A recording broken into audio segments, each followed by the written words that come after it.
Warahmatullahi wabarakatuh. Alhamdulillah nahmaduhu wa nasta'inuhu wa nastahdihi wa nastaghfiruh wa na'udzu billahi min syururi anfusina wa min sayyiati a'malina may yahdihillahu fala mudhillalah wa may yudlilhu fala hadiyalah.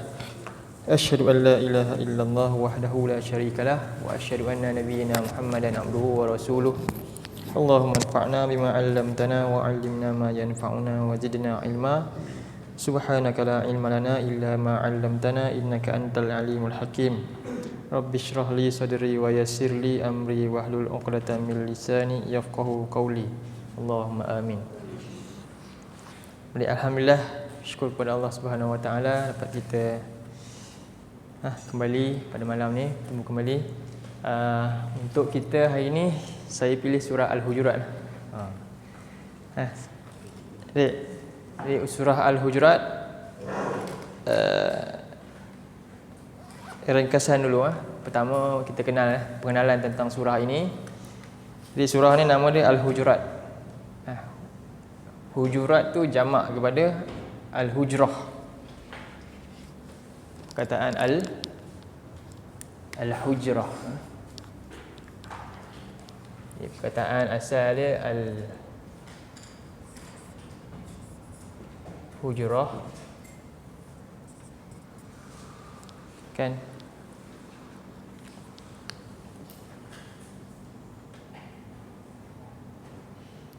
Jadi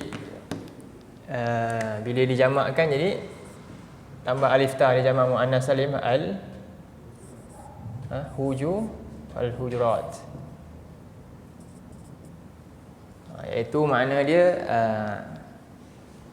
bilik, kamar bahasa Indon, kamar, bilik, ataupun juga dar, iaitu rumah sebenarnya. Boleh juga kata dar, iaitu rumah, manzilah, iaitu rumah, tempat duduk. Okey. Jadi surah ni surah Madaniyah. Faham Madaniyah maknanya apa? Dari segi apa tu? Tempat ke? Masanya. Masa iaitu selepas hijrah Nabi di Madinah, iaitu turun pada tahun 9 Hijrah. Surah ni turun pada tahun 9 Hijrah. Setahun sebelum itu 8 Hijrah, apa dia peristiwa besar? Fathul Mekah. Peristiwa pembukaan Mekah itu kembali. Nabi berjaya masuk ke Mekah dengan aman. Jadi Mekah menjadi milik kaum muslimin ketika itu. Fathul Mekah. Dan surah ini mengandungi sebanyak 18 ayat. Jadi diturun pada 9 Hijrah. Selepas peristiwa Fathul Mekah tahun yang sebelumnya. Yang sebelumnya juga ada surah apa? Surah 48, surah Al-Fath. Surah Al-Fath. Memanglah cerita tentang Fathul Mekah pun, kemenangan. Baik.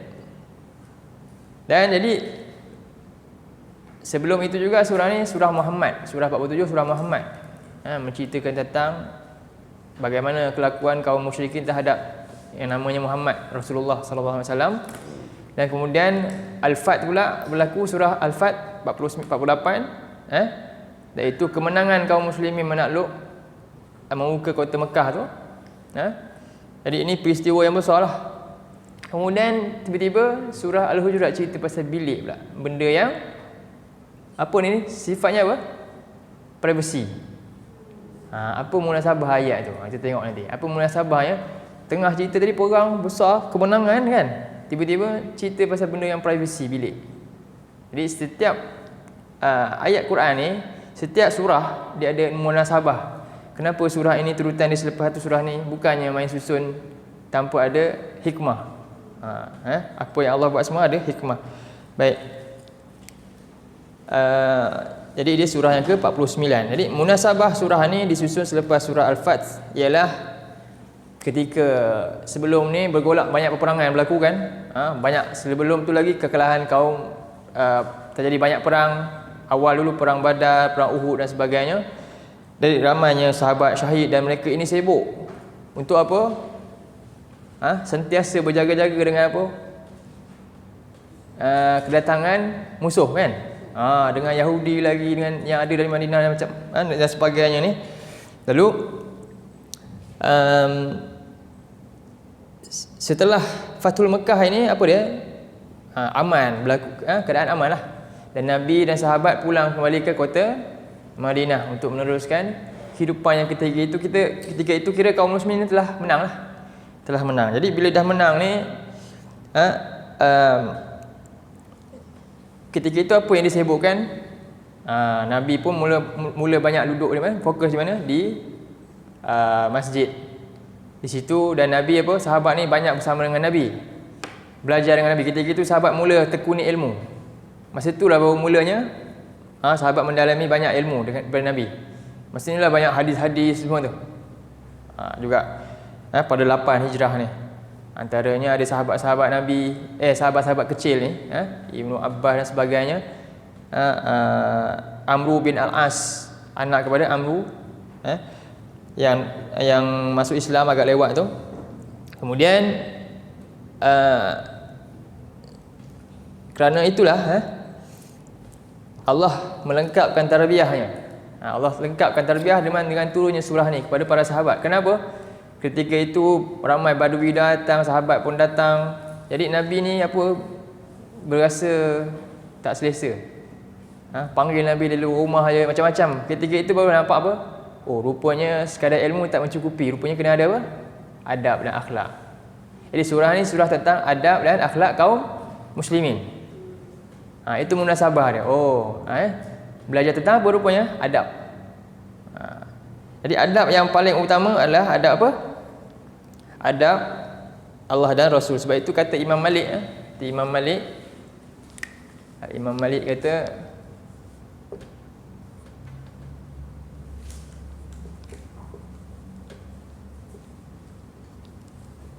Malik kata kepada seorang anak dia ke, pada seorang budak kata,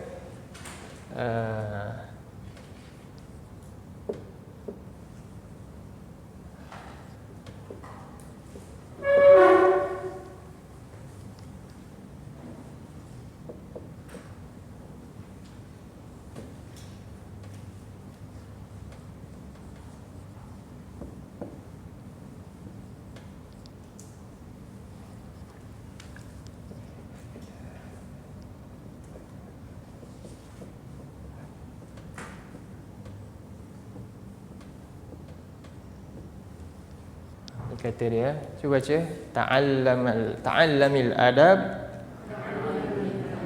qabla an tata'allamal ilm. Jadi belajarlah adab sebelum kamu belajar tentang ilmu. Belajarlah adab sebelum kamu, iaitu akhlak, sebelum kamu mempelajari, mendalami satu ilmu. Barulah berkat ilmu tersebut. Dan jadi sebab tu surah ni bila sebut Madinah, dia ni bila sebut Madaniyah, selalunya surah ni dituju kepada siapa ayat-ayat tu? Orang kafir ke orang beriman?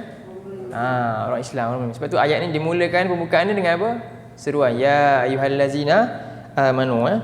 Jadi surah ini dimulakan dengan seruan terhadap orang beriman agar menjaga adab serta akhlak. Terhadap apa dulu? Terhadap Allah dan Rasul. Ini yang selalu kurang fokuskan oleh kita. Dan ini perkara yang paling utama buat umat Islam. Umat Islam. Sebab itu Nabi sebut dalam hadis, siapakah yang paling utama? Siapa yang nak mendapat kemanisan iman, apa Nabi sebut? Dapat kemanisan iman, dia kena, Nabi kata,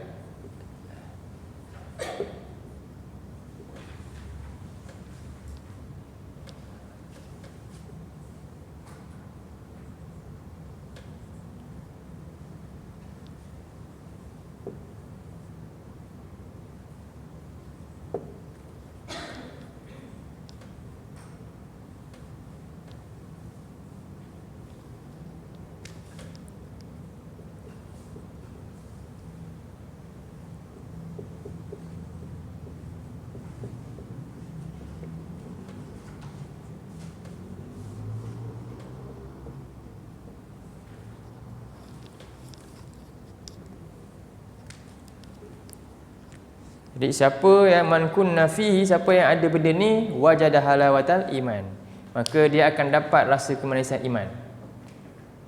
Iaitu kita baca ayyakunallah wa rasuluh ahabba ilaih mimma siwahuma. Hendaklah Allah dan Rasulnya lah yang paling dia utamakan, yang paling dikasihi, yang paling dia hormati, yang paling dia cintai selain daripada kedua-duanya. Tiada lain melainkan inilah yang paling utama dalam hidup dia, paling dia kasihi. Jadi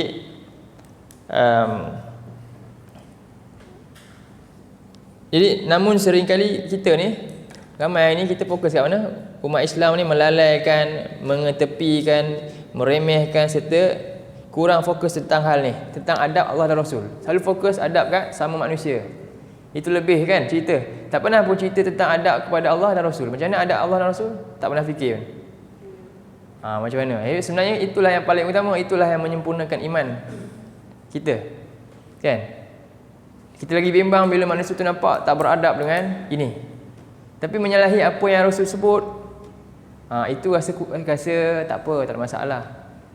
Tapi bila yang ni sebut pemimpin ni, itu lagi besar dosa dia berbanding dengan Allah dan Rasul. Bayangkan, banyak perkara dalam perintah dalam Quran tak dilaksanakan, lebih takut kan? Tak dilaksana perintah manusia berbanding dengan perintah Allah. Adakah itu beradab dengan Allah? Tak. Banyak sunnah-sunnah Nabi lebih diremehkan berbanding dengan yang lain. Adakah itu tanda beradab dengan Nabi? Tak. Itu maksudnya ini adalah yang paling utama. Dan sebab itu juga Allah sebut, ni mukadimah sikit sebelum masuk ayat ni. Dalam surah 33 ayat 6, keutamaan Rasul. Surah 33 ayat 6. Dalam ayat surah ni, bahkan Nabi ni lebih utama dari siapa? Bahkan daripada diri kita sendiri. Kalau kita terpaksa mengorbankan diri semata-mata nak mempertahankan Nabi, itu lebih utama lagi. Begitu sekali. Nabi dalam ayat ni menyebutkan an-nabiyyu aula bil mu'minin min anfusihim. Nabi itu lebih utama daripada orang kepada orang beriman berbanding diri mereka sendiri. Ni ayat yang apa dia maknanya? Keutamaan Allah dan Rasul itu. Baik. Jadi kenapa berlaku hal ni kan? Kerana kurangnya pemerhatian umat Islam itu sendiri kepada panduan mereka lah. Sedangkan Nabi sebut dalam hadis yang lain, bukti imannya seorang itu sempurna, yang paling sempurna iman seorang beriman itu adalah apa? Akhlak dia terhadap apa yang dia imani tersebut. Nabi sebut akmalul mu'minina imanan ahsanuhum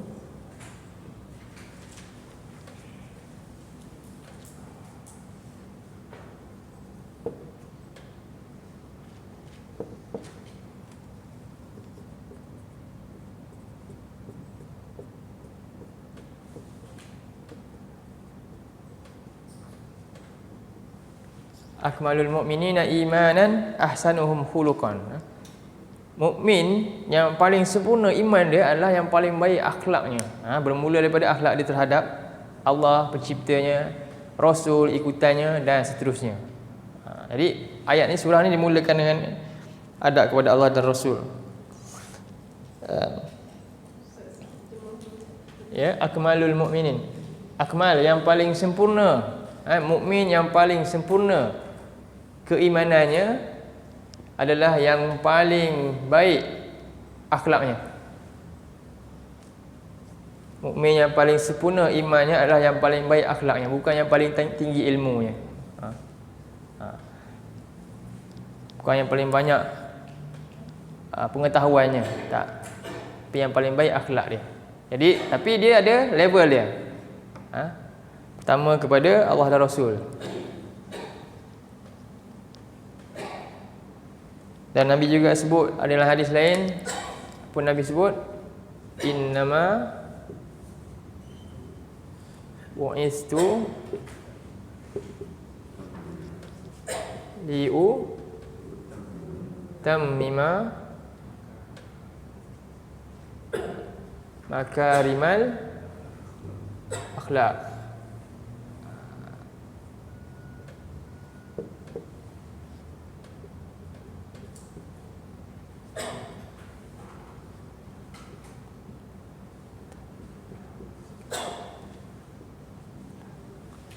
Sesungguhnya aku diutuskan untuk menyempurnakan akhlak yang paling mulia, akhlak yang terbaik. Aku diutuskan untuk menyempurnakan akhlak yang terbaik. Jadi tiadalah akhlak ini terhadap Allah dan Rasul ini diajarkan dalam mana-mana panduan, melainkan wahyu je. Nak tahu macam mana nak beradab kat Allah, boleh tak manusia ceritakan tiba-tiba dapat ni? Tak boleh. Mimpi itu ini tak ada. Melainkan panduan yang Nabi, wahyu yang turun, itulah cara beradab kepada Allah, cara beradab kepada Rasul, melalui Al-Quran dan sunnah Nabi dia. Baik. Jadi manusia yang Allah cipta ni, makhluk Allah ni, kita semua tidak akan boleh tahu bagaimana adab kepada dan akhlak kepada Allah ni dan Rasul, melainkan Allah hantar panduannya melalui itu. Kita kena imani yang tu. Tak tahu macam mana untuk beradab kepada Allah dan Rasul, melainkan melalui panduan dia. Baik. Jadi kita tengok ayat ni, terjemahan dia. Kita baca ayat dulu. A'udzubillahi minasyaitonirrajim. يا أيها الذين آمنوا لا تقدموا بين يدي الله ورسوله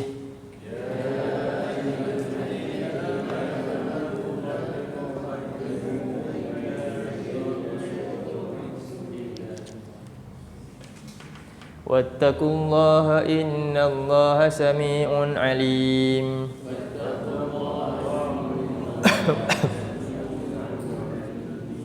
Terjemahkan ya ayyuha. Jadi ini kita sekalikan lah apa dia? Wahai, ya maknanya wahai. Ni nama dia harfun nida. Kenapa dia ada ayyuha ni? Dia tak ada ya saja sebab ada alif lam je. Jadi dia kena letak ayyuha. Bila ada isim alif lam selepas dia, munada dia, ni munada dia. Yang dipanggil itu siapa? Inilah yang dipanggil itu. Bila ada alif lam, dia kena ya ayyuha. Okey. Wahai allazina, orang-orang yang, wahai orang-orang yang amanu, telah beriman oleh mereka. Kaedah yang ke-8, telah beriman oleh mereka. La tuqaddimu, la. Jadi ni kaedah 15 ni. Jumpa apa? Lam alif selepasnya ta, diakhiri waw alif di sini jangan. Janganlah kamu qaddim apa?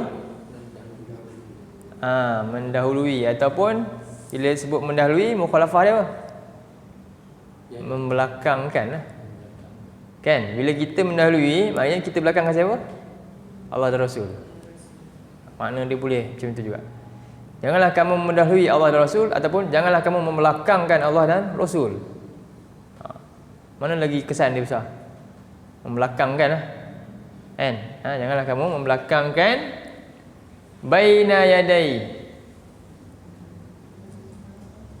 ataupun kamu mendahului baina yadai apa? Baina yadai ni ikut nanti kalau nak terjemah boleh, tak nak pun boleh. Tapi baina yadai ni dia biasanya kinayah daripada Allah dalam Quran. Bila sebut baina yadai maknanya apa? Di antara dua tangan. Apa maknanya? Di antara dua tangan. Ni ni tangan kita, maksudnya di bahagian sini. Ni maknanya apa? Di depan.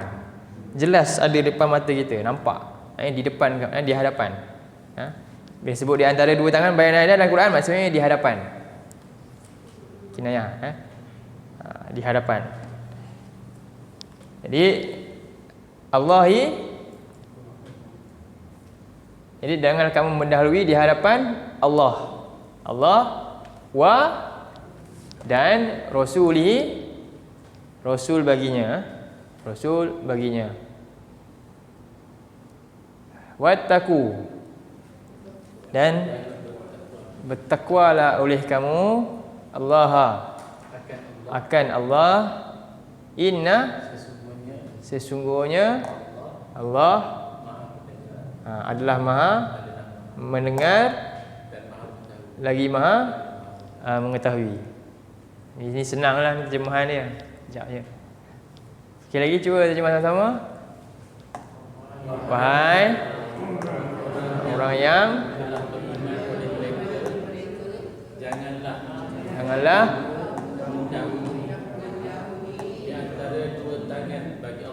ya, jadi di hadapan Allah dan Rasul baginya, dan bertakwalah oleh kamu akan Allah ataupun kepada Allah, boleh kan? Inna, semuanya Allah maha mendengar lagi maha mengetahui. Dapat semua? Sekali lagi, ikut saya. Wahai orang-orang yang telah beriman oleh mereka,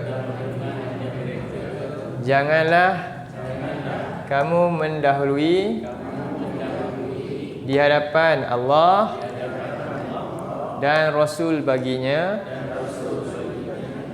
dan bertakwalah oleh kamu kepada Allah, sesungguhnya Allah adalah maha mendengar lagi maha mengetahui. Dapat? Lagi sekali ya. Wahai orang-orang yang telah beriman oleh mereka, janganlah kamu mendahului di hadapan Allah dan Rasul baginya,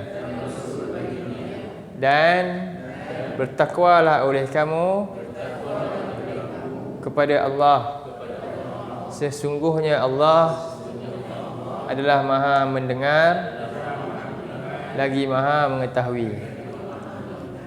Baik, kita terus tadabbur. Kena ulang. Boleh lah? Ni rasanya dapat semua? Cikgu dapat? Okey.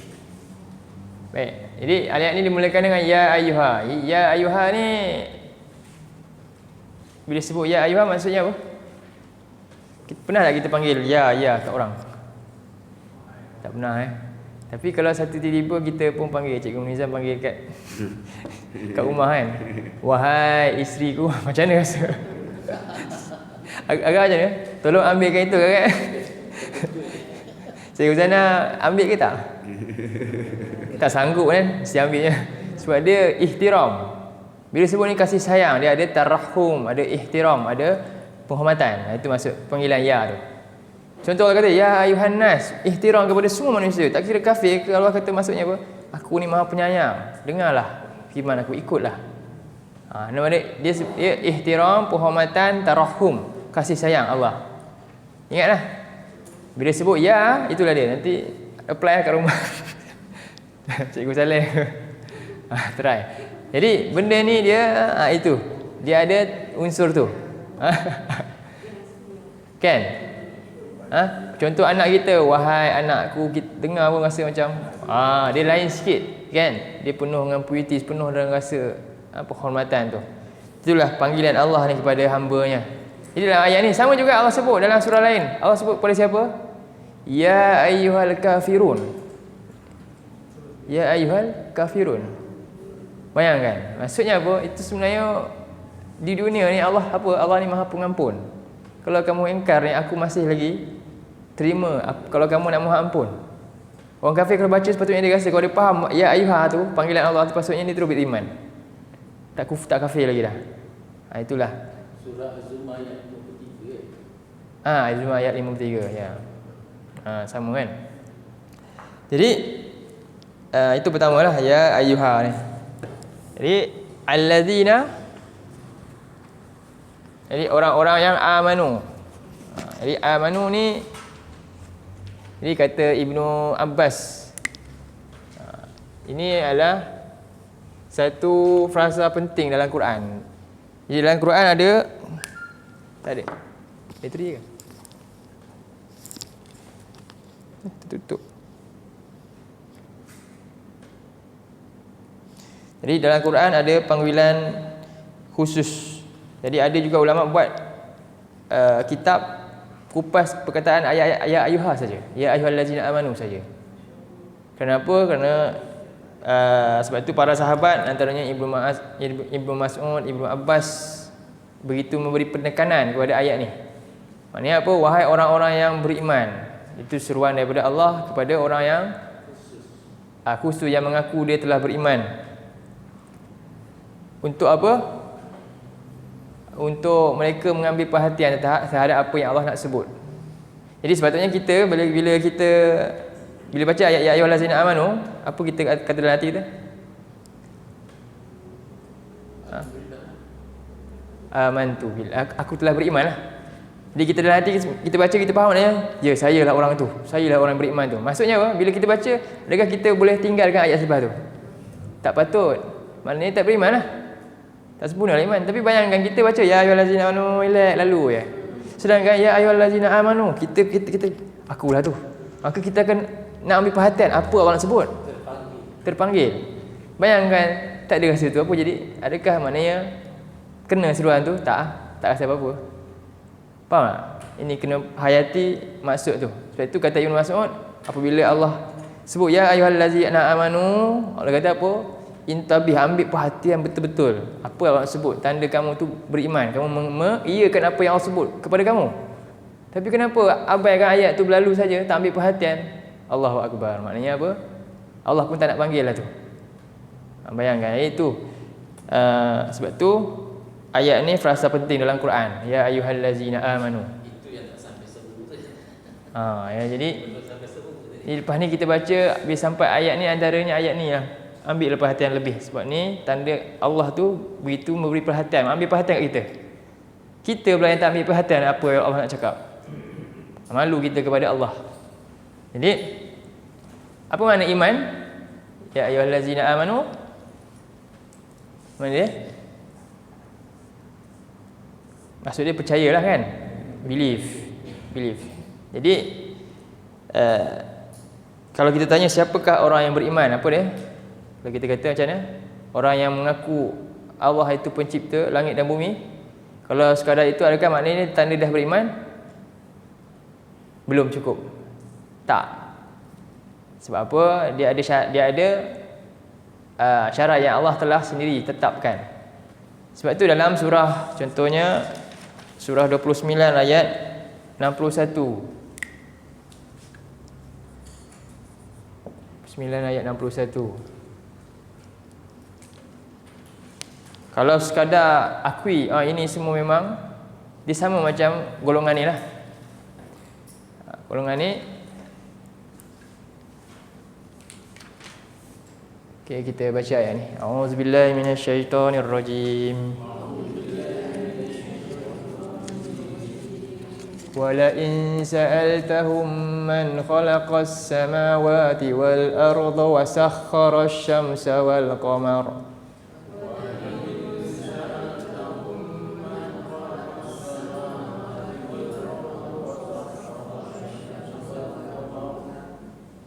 لَيَقُولُنَّ اللَّهُ فَأَنَّى يُؤْفَكُونَ. Dan pastilah jika engkau tanya kepada mereka siapakah yang cipta langit dan bumi, siapakah yang menundukkan matahari dan bulan, pasti mereka akan sebut siapa? Allah. Jadi kalau kita anggap iman ni sekadar pengakuan begitu, tidaklah. Siapa yang ini adalah golongan apa? Murji'ah. Murji'ah dia macam itu. Iman ni sekadar apa? Pengakuan cukup. Sedangkan bagi ulama-ulama sahabat semua tidak. Jadi fa'anna yu'fakun. Jadi tak cukup lagi. Macam mana mereka boleh dipalingkan daripada apa? Maksud iman yang sebenar-benarnya lah, yang sepatutnya. Baik. Jadi makna iman tu dia apa makna iman?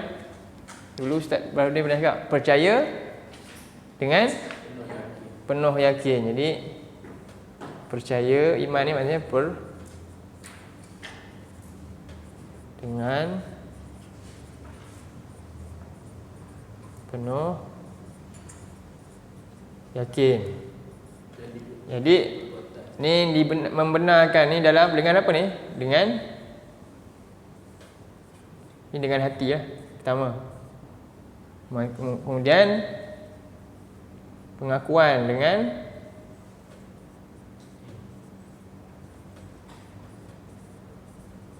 lisan. Dan yang ketiga apa?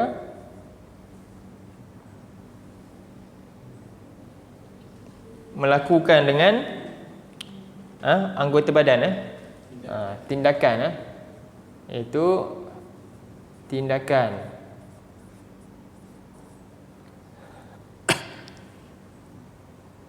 terhadap perintah dan larangan Allah.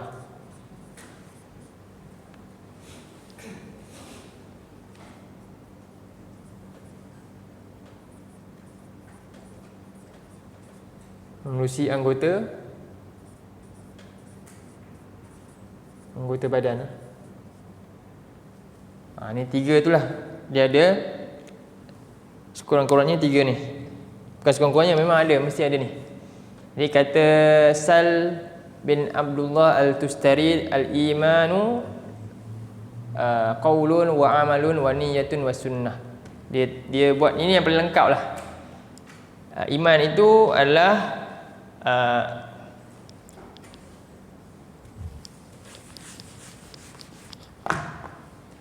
ambil kata-kata ni ya.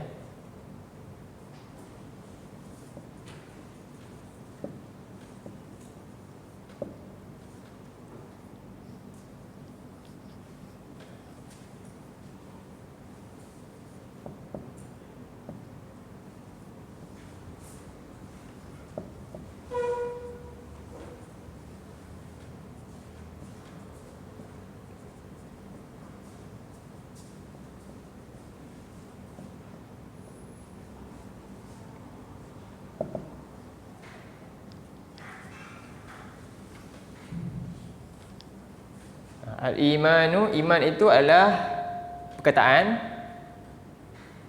amalan, tindakan. Ini pengakuan lah, pengakuan disertakan dengan amalan, disertakan dengan niat dalam hati, dan disertakan dengan satu lagi tambah apa? Sunnah. Menurut sunnah Nabi, menurut apa yang diperintahkan. Jadi dia kata Iza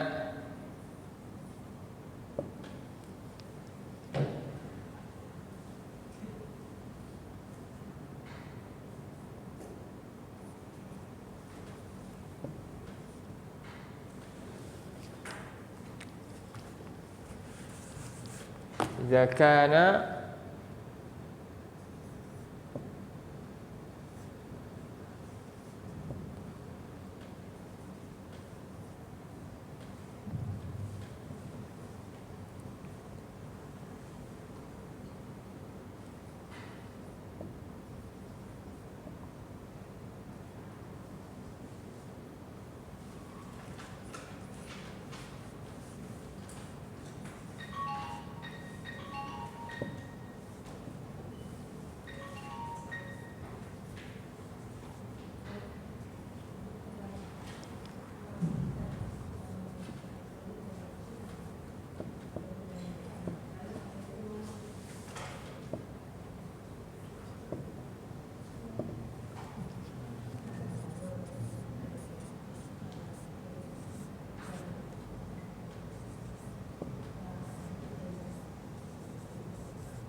Okey, ni kata-kata dia.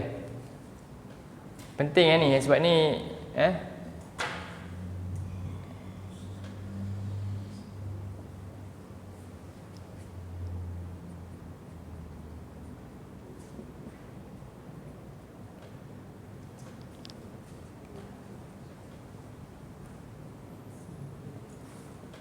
kita baca al-imanu qaulun wa amalun wa niyyatun wa sunnatun.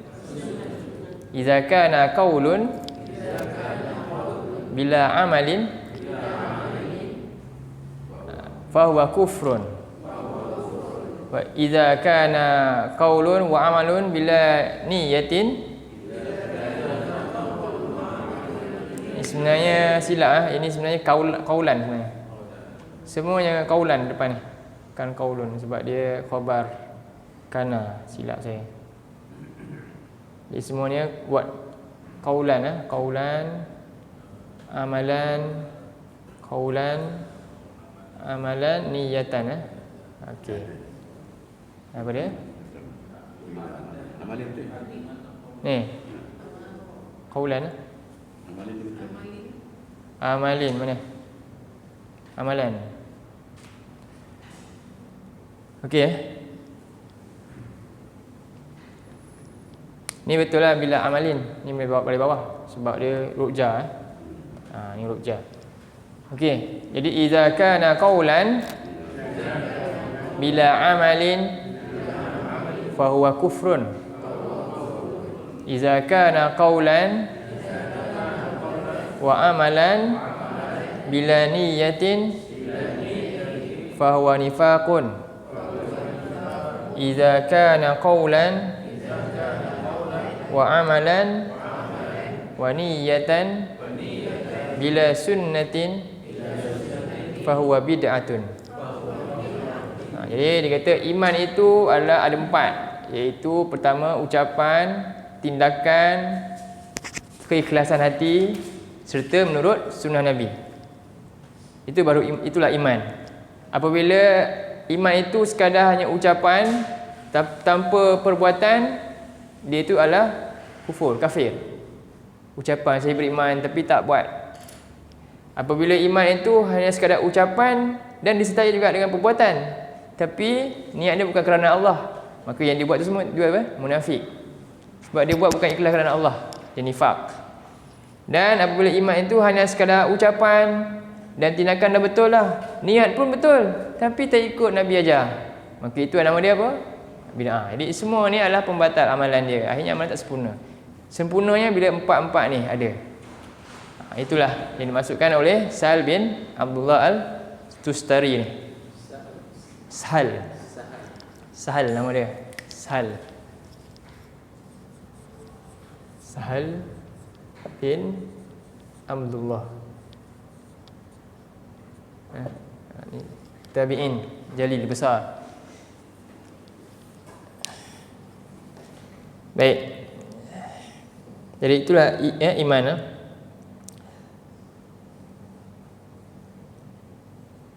Jadi ya ayyuhallazina amanu. Sebab itu kita baca tentang iman ini, kita dah tahu ayat-ayat iman apa dia antaranya. Surah berapa?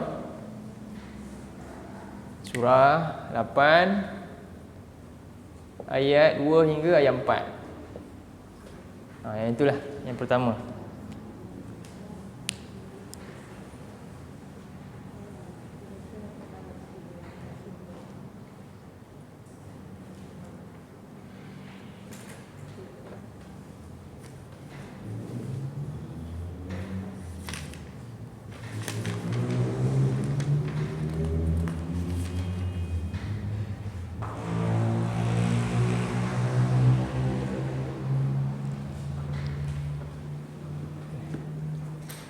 أعوذ بالله من الشيطان الرجيم إنما المؤمنون الذين إذا ذكر الله وجلت قلوبهم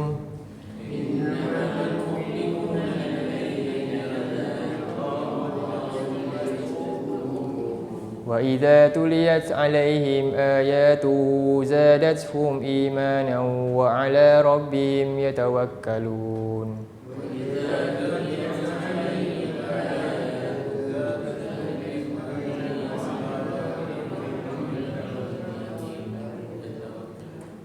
الذين يقيمون الصلاة ومما رزقناهم ينفقون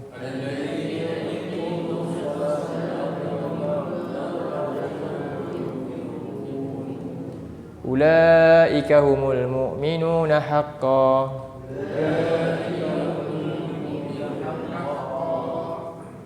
لهم درجات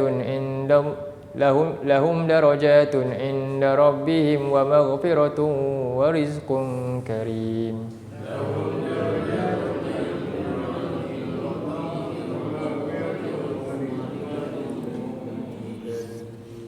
Sesungguhnya orang-orang yang beriman itu apabila disebut Allah, zukirallah, wajilat qulubuhum. Ini sampai kalau orang kata apa, sampaikan disebut Allah saja diingatkan, ittaqullah, Allah saja pun dah dia gerun lah. Dia rasa kalau dia buat salah tu dia terus kira terjatuh, apa yang dia pegang ya, takut takut kepada Allah. Apalagi juga disebut juga apabila diingatkan perintah-perintah Allah dalam Quran ni yang dia telah lalaikan. Jadi wajilat qulubuhum, lalu menjadi apa? Wajilas ni maksudnya apa? Gementar macam mana? Bila disebut gementar dia sebenarnya dia jadi nanti jadi rasa lain lah. Dia maksudnya khasyah. Gementar tu maksudnya takut. Takut. Sebab itu ulama kata wajilat ni maksudnya khasyah, khasyatillah. Macam batu kan.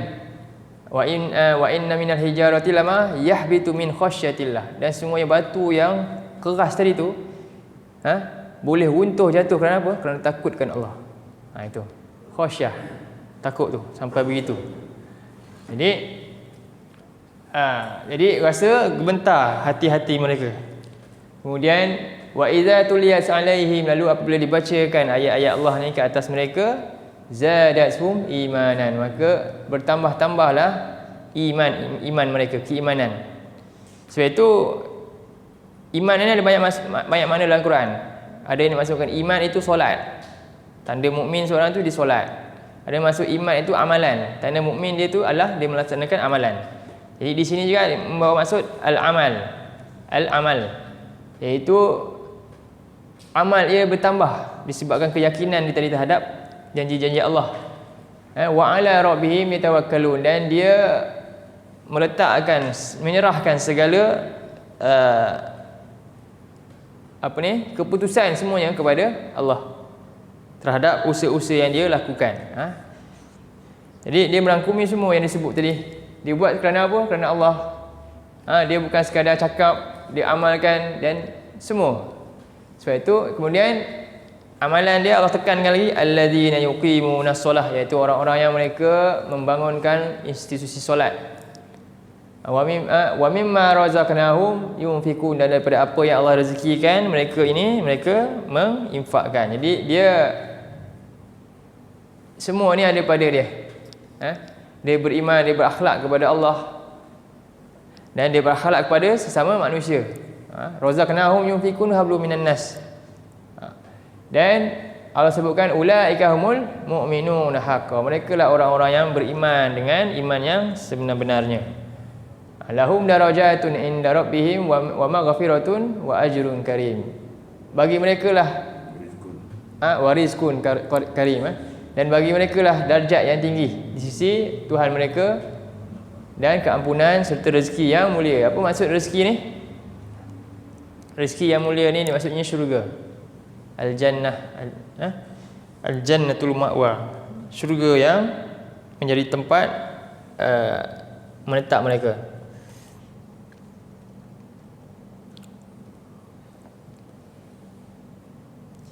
Jadi itu dimasukkan orang-orang yang beriman. Ya ayyuhallazina amanu, wahai orang-orang yang beriman, la tuqaddimu, janganlah kamu membelakangkan. Jadi saya terjemah membelakangkan. Jadi kita sebut mendahului kan. Jadi dimaksud di sini membelakangkan Allah dan Rasul. Jadi apa makna membelakangkan Allah dan Rasul? Jadi ada 3 perkara masuk membelakangkan Allah dan Rasul.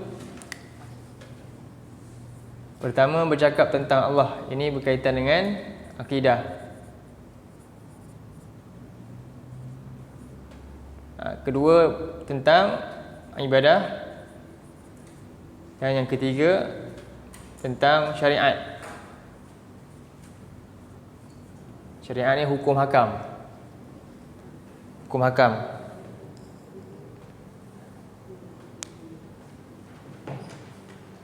Jadi antaranya contoh dalam surah 10 ayat 68.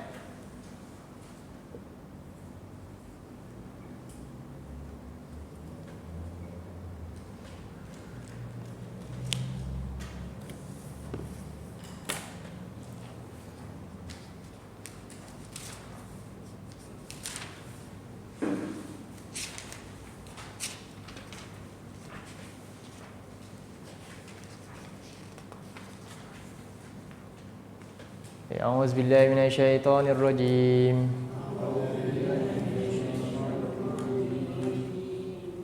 قالوا اتخذ الله ولدا سبحانه هو الغني له ما في السماوات وما في الأرض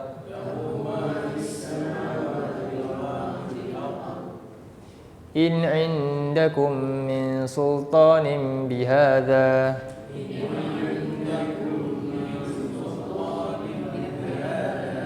أتقولون على الله ما لا تعلمون.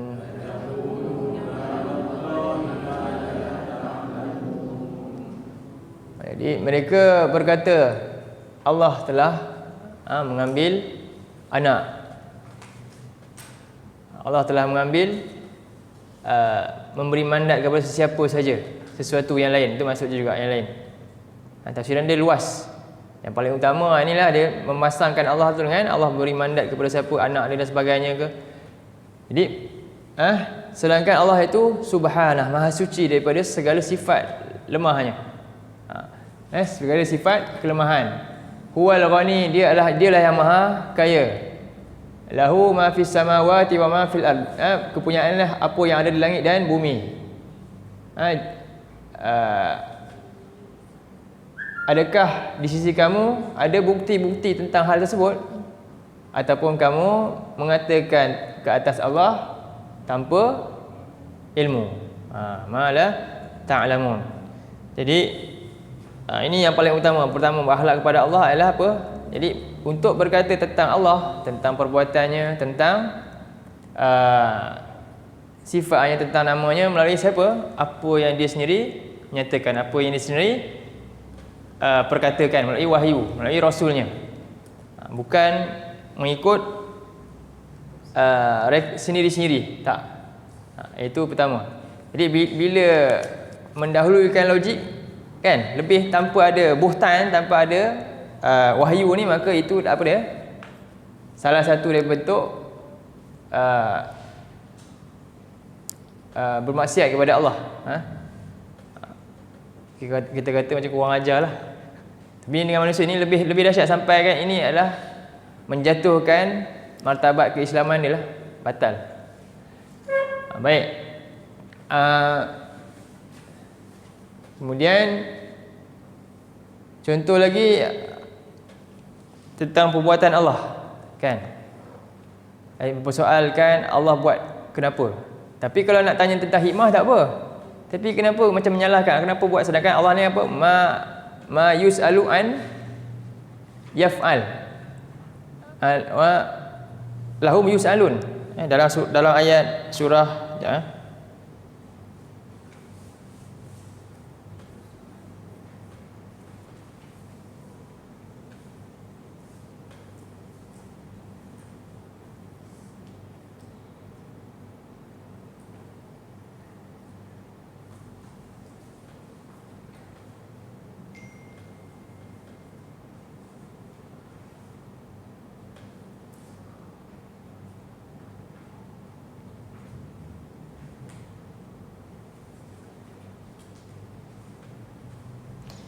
Cuba tengok surah Al-Anbiya ayat 23.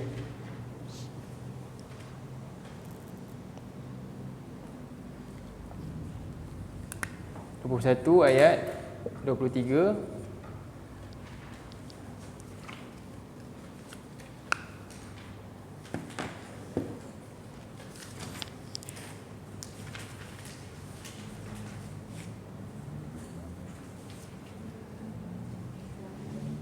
A'udzubillahi minasyaitonirrajim. La yus'alu amma yaf'alu wa hum yus'alun.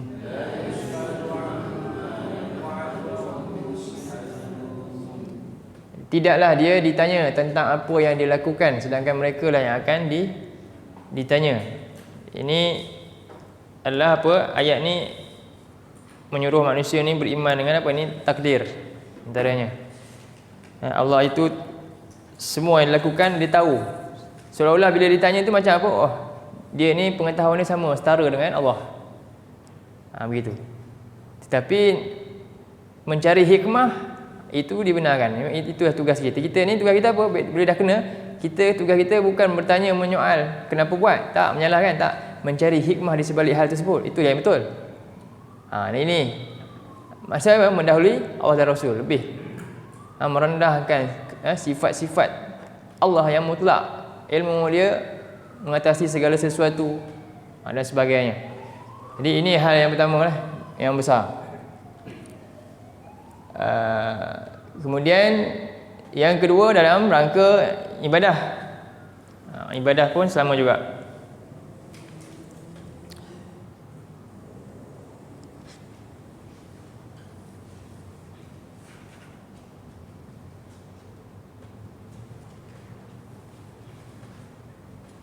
Dalam surah 58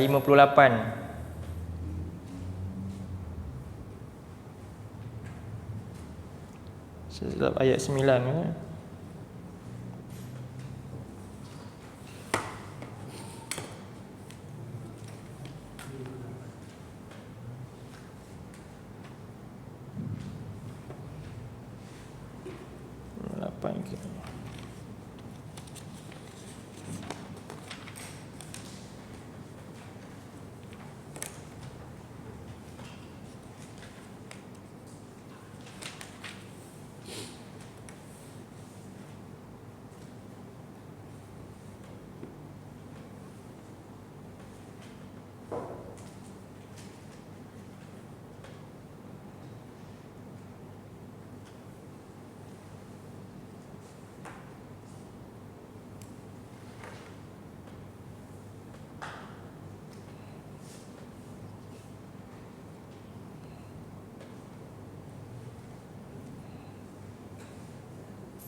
Jumpa tak ayat ma amartukum anhu?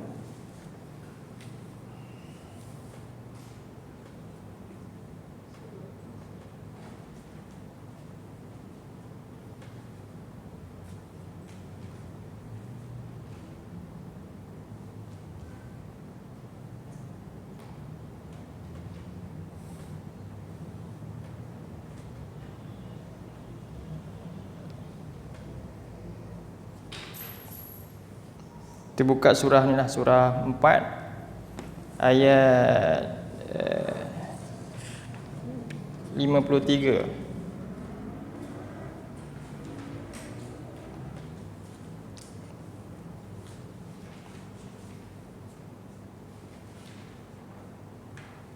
Ayat 64 bukan 53, ayat 64. Surah An-Nisa.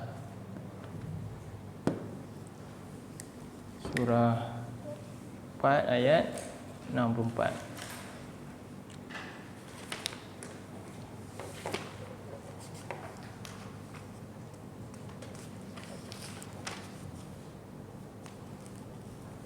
Ya auzubillahi minasyaitonirrajim.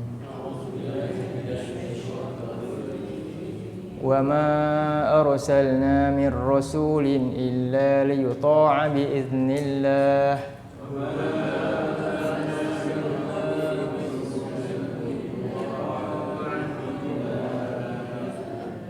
ولو أنهم إذ ظلموا أنفسهم جاءوك فاستغفروا الله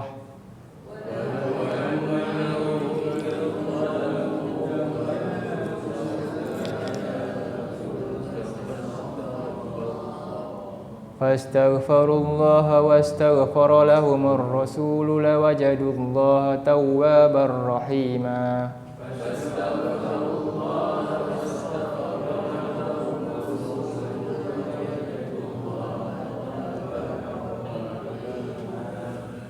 Dan tidaklah kami utuskan seorang rasul pun melainkan semuanya untuk apa? Ditaati sepenuhnya dengan izin, dengan perintah daripada Allah. Kalaulah bahawasanya mereka menzalimi diri mereka sendiri kerana apa? Tidak taat kepada rasul, lalu mereka mendatangi engkau, maka mohonlah keampunan kepada mereka. Mohon keampunan kepada Allah. Dan wastaghfara lahumur rasul. Rasul memohonkan keampunan untuk mereka.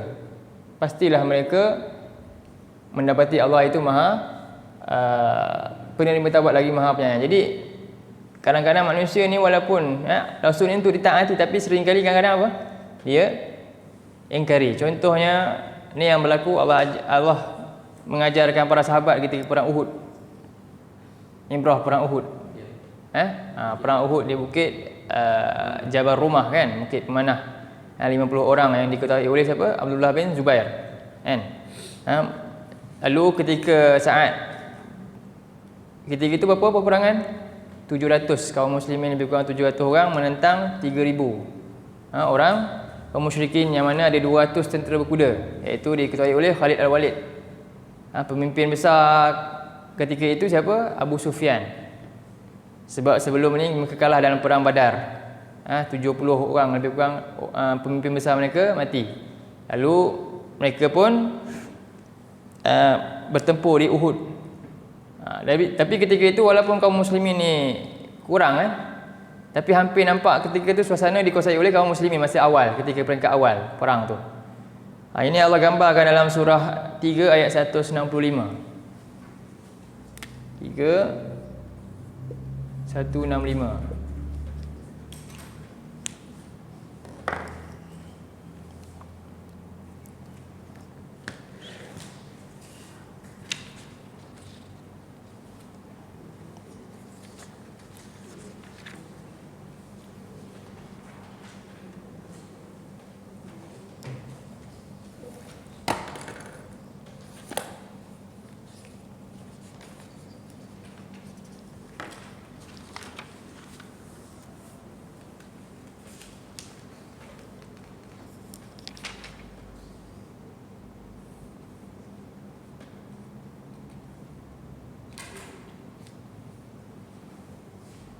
أعوذ بالله من الشيطان الرجيم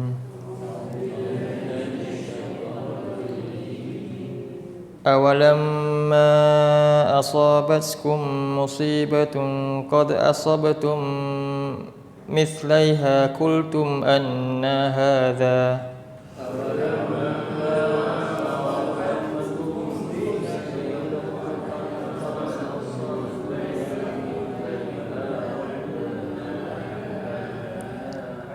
قل هو من عند أنفسكم إن الله على كل شيء قدير.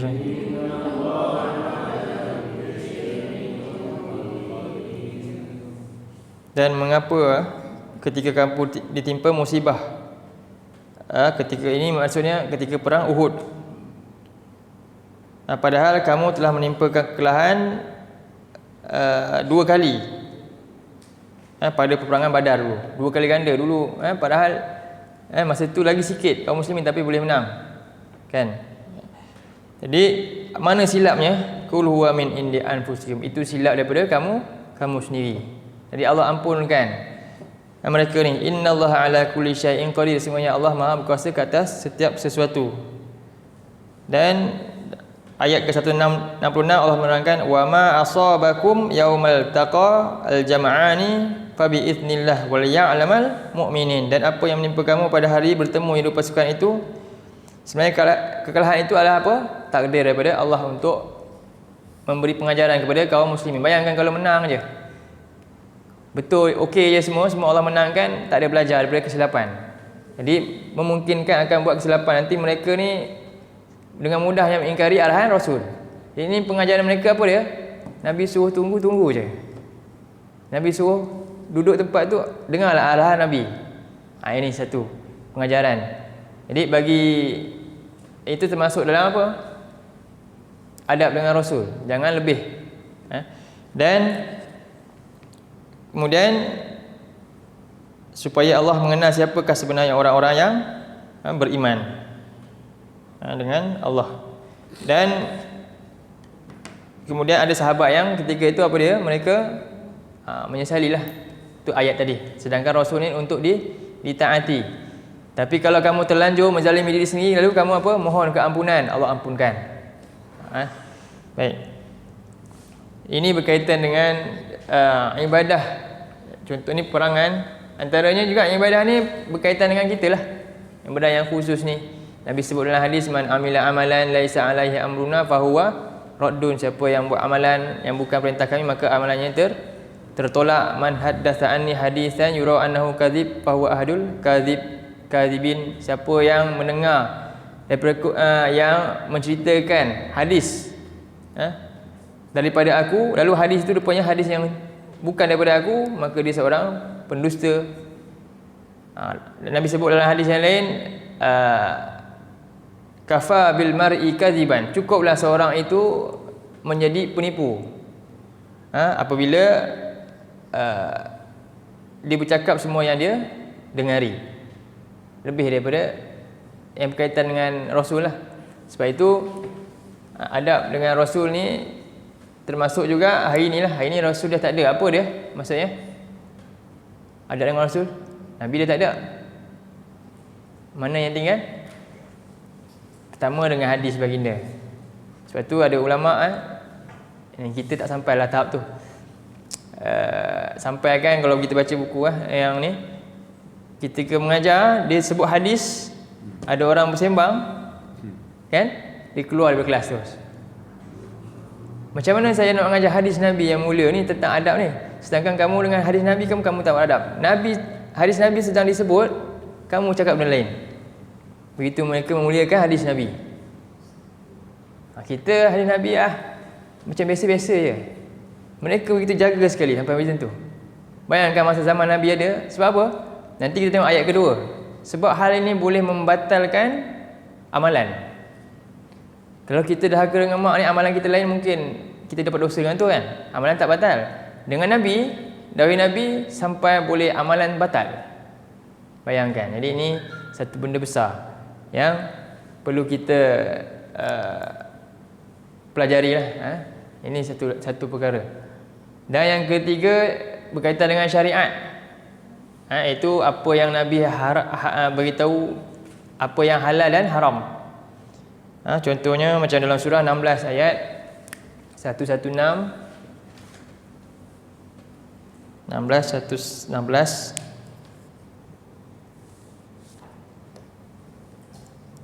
apa dah.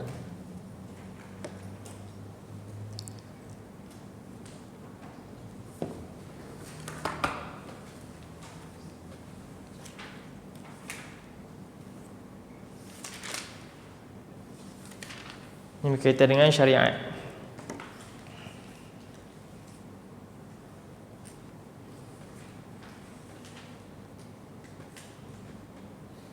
A'udzubillahi minasyaitonirrajim. ولا تقولوا لما تصف ألسنتكم الكذب هذا حلال وهذا حرام.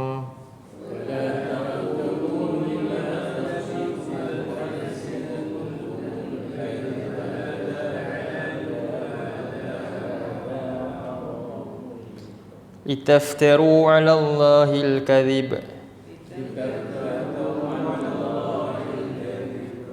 Innal ladzina yaftaruna 'ala Allahil kadhiba la yuflihun.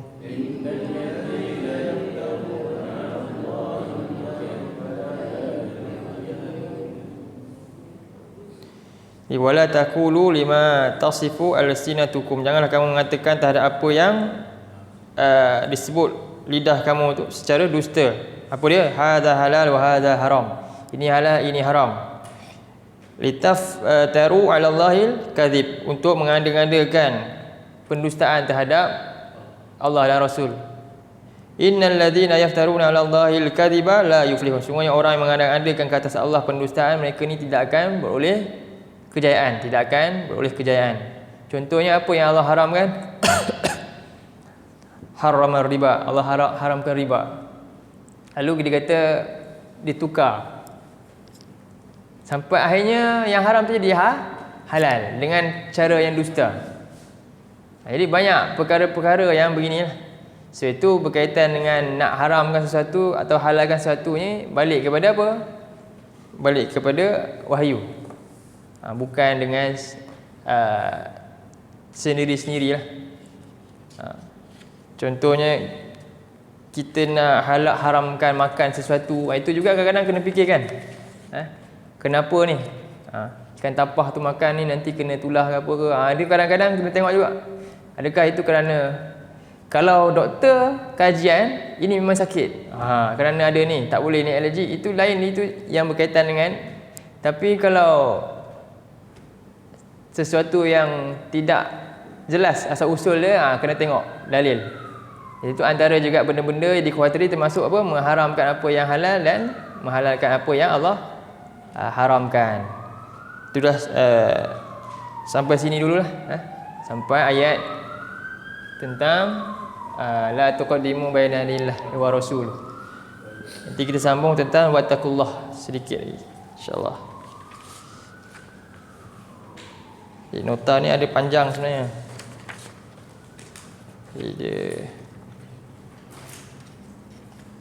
Kalau saya bersedia saya bagi. Kadang-kadang saya tengok macam tak kemas tu, saya bang nak pegang saya. Okey. Nanti kita masuk part yang seterusnya, wattaqullah, insya-Allah. Qulu qawli hadza wa astaghfirullahal azim li wa lakum. Allahumma ij'al hadza jama'ana jama'al marhuma wa tafarraqna min ba'dihi tafarruqan ma'suma. Allahumma inna na'udzubika minal arba' wa min ilmin la yanfa' wa min qalbin la yakhsha' wa min nafsin la tashba' wa min du'a'in la yusma'. Rabbana la tuzigh qulubana ba'da idh hadaytana wa hab lana min ladunka rahmah innaka antal wahhab. Rabbana atina fid dunya hasanah wa fil akhirati hasanah wa qina adzabannar. Sallallahu ala nabiyyina Muhammad wa ala alihi wa sahbihi wa sallam. Alhamdulillahirabbil alamin.